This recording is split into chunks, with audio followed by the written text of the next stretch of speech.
Hello and welcome to Foreign Policy Focus, episode 27. I am the show's host, Kyle, and we continue to see the spike in download numbers at my podcast. So thank you so much for everybody who's listening to the show, liking the show, sharing the show, giving me the ratings and reviews on iTunes. It's really helping the show to grow and get out there to new listeners. So keep doing it, guys. Thank you so much. Now I'll get right into the news. The first story I want to talk about is 24 U.S. insurance companies are suing Saudi Arabia. The lawsuit is being carried out under the JASTA law that was passed, I believe, last year or the year before, and Congress actually overrid President Obama's veto of this law that will allow citizens or private companies to sue governments in U.S. courts for their support for terrorism. I think I talked about this law on a previous podcast, and I think you had Lindsey Graham who said on the floor of the Senate that we've funded and gave him money to some questionable characters in Syria, and so this law may make it possible for people to sue the U.S. So I always thought that was kind of the interesting statement there, and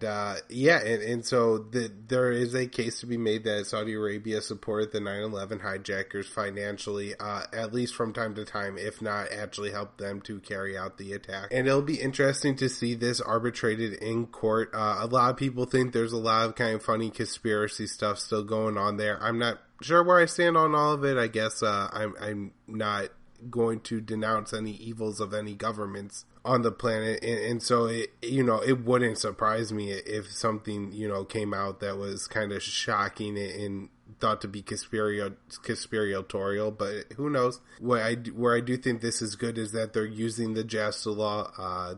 This law, it may make governments be accountable for funding terrorists and could cause the U.S. to have to knock off funding some terrorist groups in Syria. So this won't be all bad if Saudi Arabia does end up getting sued.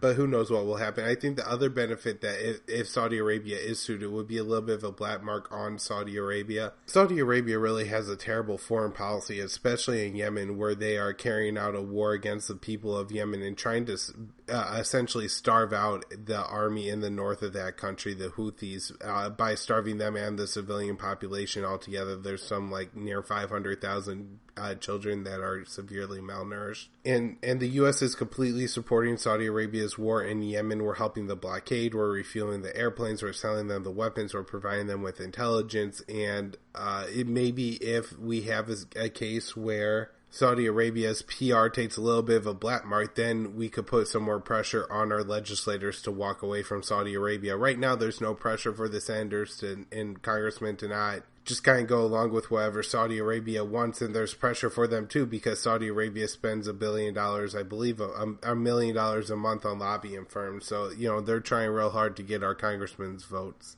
Speaking of Saudi Arabia and their foreign policy in Yemen, we have 50 members of Congress sending a letter to Trump telling them that if he wants to escalate the war in Yemen, the U.S.'s involvement in the war in Yemen, it will require congressional authorization. This is one of the best and brightest stories that I've read in quite a while. 50 members of Congress isn't a completely insignificant number. It is less than, I think, 10% of the total number of congressmen. I think there's over 500, 535 or something like that.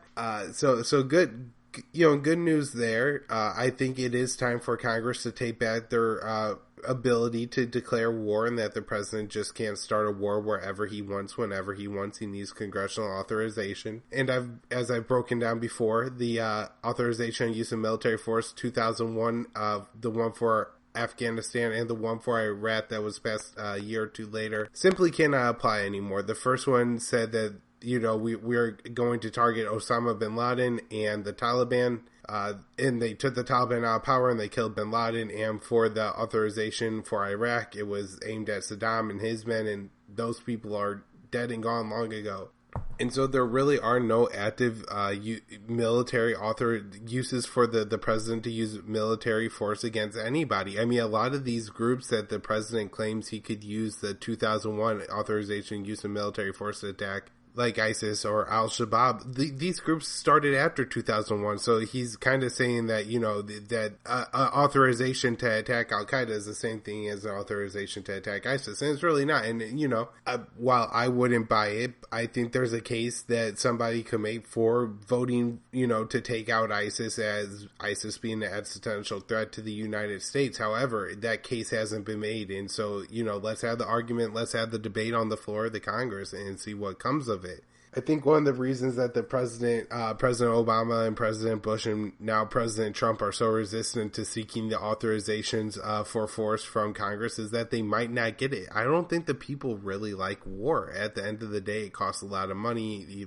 Our own troops die. We kill people around the world, and that never looks good. It's another black mark on the eye of America, and they resist it. Like, that's what happened in 2013. I think you often have Thomas Massey saying that for every 100 calls he got maybe one call supporting the war for every 100 against. And that really goes to show that people aren't that interested in war, and it's mostly the politicians and the weapons makers, and, that it works, hand in hand. The weapons maker gives the politicians money, then the politicians give the weapons maker our money. So we kind of got that going on there. I don't know what the outcome of this letter will be. I don't think that President Trump will necessarily pick up this letter and say, I have to ask Congress for permission. No, it's a step in the right direction. Next story, we have the ISIS war killing a record number of civilians. I think the site Air Wars has confirmed 477 civilians have been killed by U.S. airstrikes in Afghanistan, or in Syria and Iraq in the month of March. This is a record, and that number could be a lot higher. Everybody, if you want to go airwars.org and check it out, they got all the stats and information there. This organization really does a good job of vetting all the reports they get of civilians being killed by U.S. airstrikes, and they look for multiple sources to prove whether the airstrikes actually killed civilians or not, and how many civilians were killed.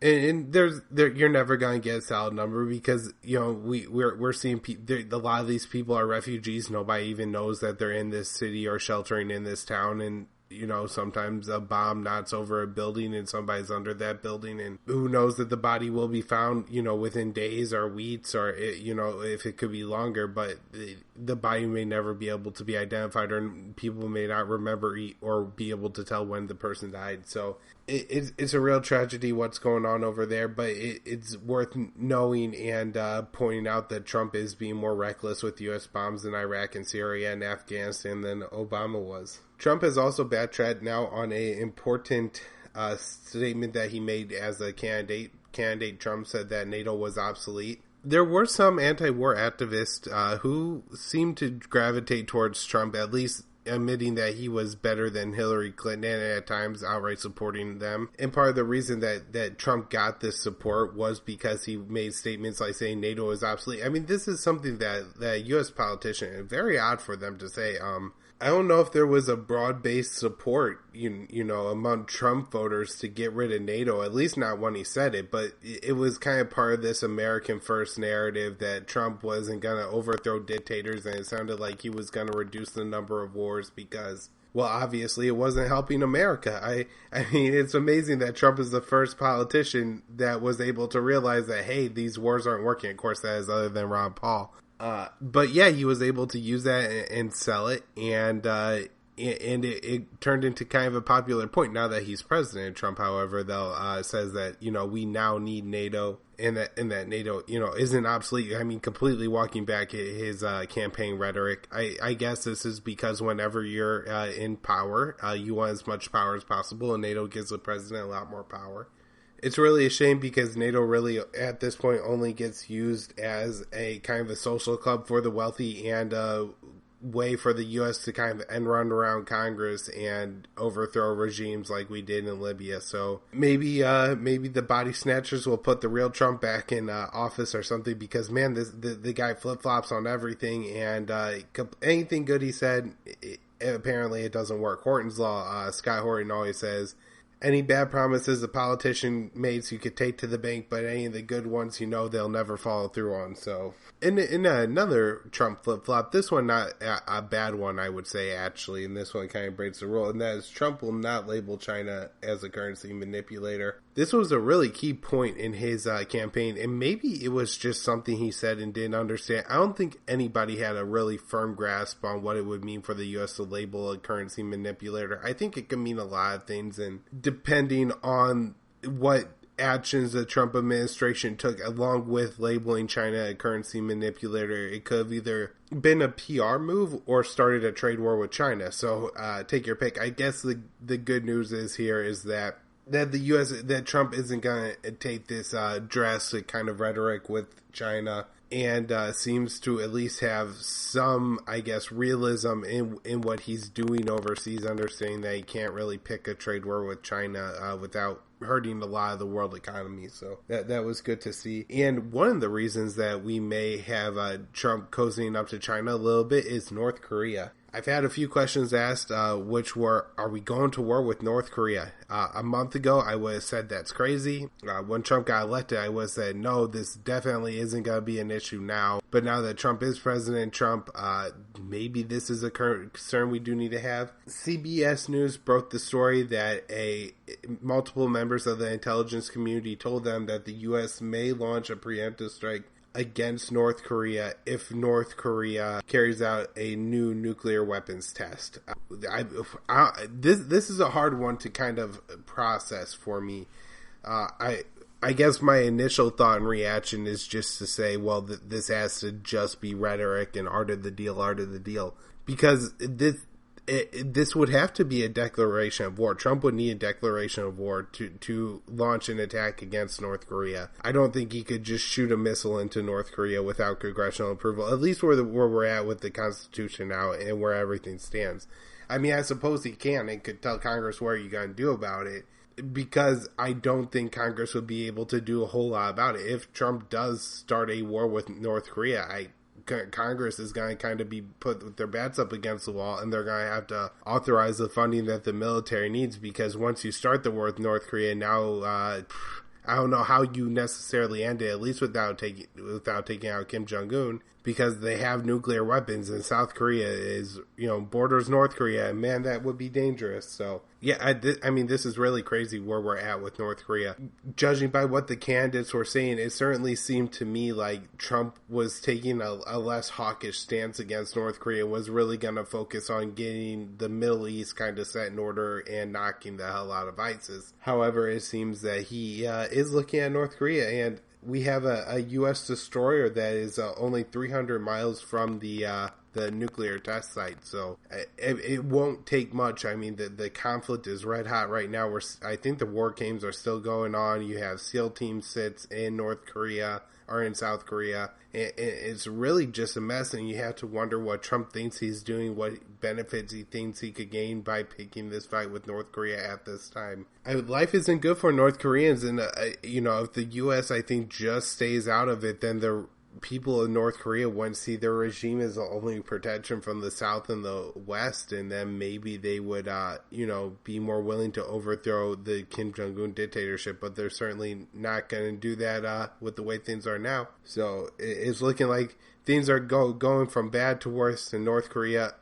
I'm really hoping that this doesn't come to a military resolution. I think there's a lot of opportunities even now for somebody on either side of this issue to really kind of say, all right, we're going to bat down a little bit. I doubt that will be Trump, just based on Trump's personality and rhetoric that he's taught so far. It seems to me like Trump is the most likely to go forward and launch a preemptive strike in this situation. However, maybe Kim Jong-un will be legitimately scared of Trump, or just bat down based on concern for his own people or something like that, and then we'll avoid an international catastrophe here. Moving to Afghanistan, we have Trump dropping a Moab in the Nangarhar province. This province borders Pakistan. It is in the east of the country, and this is where the U.S. said it was going to support the Afghan military's kind of surge mission against ISIS in this province. ISIS is pretty heavily involved in this province, and North Korea. A Moab is the mother of all bombs. It's the biggest U.S. weapon that isn't a nuclear weapon. I think it's bigger than some of the tactical nuclear weapons. This was actually designed in right after the start of the first Gulf War, and this is the first time that's ever been used in combat. There's a lot of concerns about civilian deaths. I haven't seen any numbers yet. So this is really interesting. So it kind of seems to me that Afghanistan is the one country you really can't have a solid air war in because there's all these mountain ranges and people hide in caves. However, I think Trump may have a new solution to what we're doing in Afghanistan rather than doing what Bush and Obama did and what the Russians did, which was try to, invade and root out all the insurgents in the country. Trump is just going to destroy all the mountains in the country and just, bring their hiding places down to rubble. That way we don't have to invade with all of our troops. I mean, obviously this won't work and it's complete insanity, but I don't know what else Trump could possibly be thinking by trying to drop these weapons in Afghanistan. It's going to kill more civilians than it ever will terrorists. The terrorists will always come back when we leave. He has to know this at this point. Although this is the one war he said as a candidate that we couldn't leave because of Pakistan having nuclear weapons. I really don't understand what the concern was there. But anyways, that's Trump's policy, and we've dropped the biggest bomb we have in Afghanistan. So it looks like Trump's wars are heating up all over the place. North Korea, Afghanistan, and now Syria. I read an interesting article put out by MIT scientists. This was a man who was actually involved in debunking the first chemical weapons attack in 2013. He examined the evidence that the U.S. has released about the Syrian chemical weapons attack, and he said that what it looks like to him is that a bomb was placed on top of a canister on the ground and then detonated. I guess like the crater, and then the object in the crater suggests that it wasn't done from the air, it wasn't an airstrike. So this is even a third story. The first story being the U.S. story that Assad did it. The second story being the Russian narrative that it hit a weapons depot. And now this one suggesting that it's an outright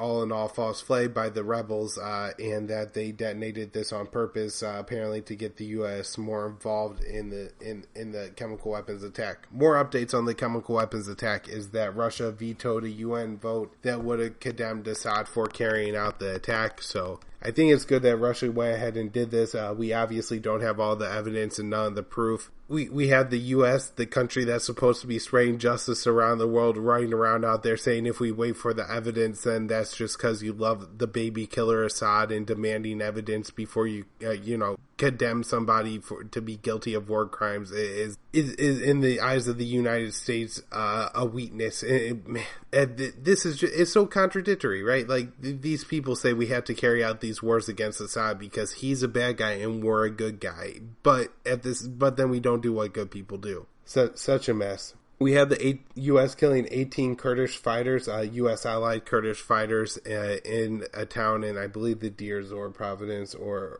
Raqqa province of Syria. What happened here is, I guess, Kurdish forces saw other Kurdish forces. They didn't have night vision goggles. They went ahead and called in a drone strike against the people believing they were ISIS, and it turned out to be their own men. It was a U.S. drone who dropped the bomb. While I think a lot of people read this story and they just kind of read that, oh, look how stupid the U.S. is, they just blew up their own people. I read it and say, look how stupid the U.S. is. They're letting Kurdish fighters call in airstrikes where people they can't see. The U.S. is dropping bombs at requests of Kurdish fighters who say they saw some people running around somewhere in the desert. This is insanity. How many civilians are going to get killed if this is the way that you decide how to drop bombs? You can't tell if your own people are over there. You certainly can't tell if these are civilians or not. I mean, just looking at the story and reading it and saying to yourself, so what does this mean for the U.S. policy and how we decide to drop bombs on other people? And it pretty much means that we'll drop bombs on anybody who scares a troop of Kurdish fighters. So very, very scary. And I just have an updated y'all on Mosul. recently, so I could do that now. And just to say, there's not much going on there. No significant progress has been made by the Iraqi forces in the past 4 weeks. I think it really halted around the time that the U.S. bombed those 230 fighters. There was an official halt, but then that was lifted. However, that they really didn't report that, I think mostly because they weren't making any progress anyways. And that was more the reason for the halt than the rising number of civilian deaths. Maybe they are looking at trying to, root ISIS out of Mosul without killing so many civilians, and they're finding that they can't do it very quickly, or it's going to take a long time. I know there were concerns of a lot of people starving in that area, so that could be an issue if the U.S. is moving really slow on its mission to retake Mosul from ISIS, and there's people who are unable to get food aid. Then there's an awful lot of risk in this operation moving slowly. All right, I think that's where I'm going to wrap up the show for today. For those of you who also listen to my other podcast that I do with Ken, the Weekly Freedom File, we're going to take this week off. I was sick earlier in the week, and now Ken's sick, so we're just going to take a break and recover. I would also like to say a rest in peace to Will Grigg. Will Grigg, his blog was Pro Libertante. He did Freedom Zealot Radio, which was an awesome weekly podcast. When I started blogging at the Libertarian Institute about 7 months ago, Will was one of the main people on at the Institute, and so I started listening and reading all of his work, and it's really amazing. So anybody who either hasn't heard of Will Grigg or never had a chance to look at his work before, I suggest everybody just go take a look at it. The man really fought for liberty, really good on the war issue and every other issue, made awesome arguments, and it seemed just like an overall really good guy. Great journalism, did great investigative work on a lot of important cases. So, check that out, everyone, and a rest in peace to Will Grigg. So if anybody would like to learn more about the podcast, check out the page, foreignpolicyfocus.libsyn.com. Please share the show, everyone. Get it out to friends, family, whoever may want to listen to it. My Twitter handle is KYAALE. Join the Facebook group Foreign Policy Focus, and I will see everybody next week.